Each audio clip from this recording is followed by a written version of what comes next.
Bonjour, Éléonore Revel, je suis candidate Front National pour la 3e circonscription de Loire-Atlantique. Je viens de tenir une conférence de presse pour alerter les politiques et dire ma détermination quant aux emplois à sauver de la centrale EDF de Cordemais. Je tiens donc à préciser que le Front National, depuis 2015, depuis le calendrier d'une fermeture potentielle de la centrale de Cordemais, a donc défendu les 450 emplois directs et le millier d'emplois indirects.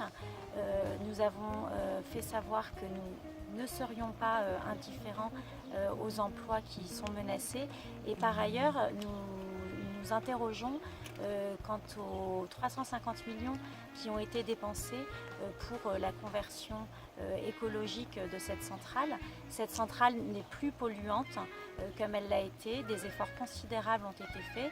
Il y a encore des efforts à faire, mais avec un État fort et un gouvernement qui voudra sauver l'emploi, la centrale de Cordemais est tout à fait vivable sur du long terme. La centrale de Cordemais est indispensable puisqu'elle est nécessaire quand il y a des vagues de grand froid qui arrivent de toute façon chaque hiver, et elle approvisionne aussi la pointe de la Bretagne. Donc nous battrons et nous voulons conserver cette centrale EDF de Cordemais. Alors comme l'a indiqué Éléonore, nous sommes pour la défense de l'emploi à Cordemais, pour le maintien de cette centrale.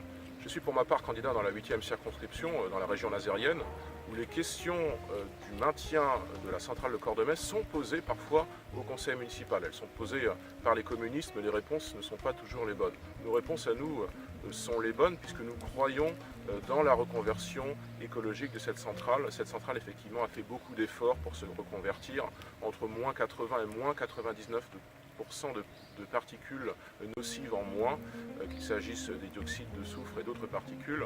Ça montre qu'EDF a investi, et EDF ne doit pas avoir investi en pure perte.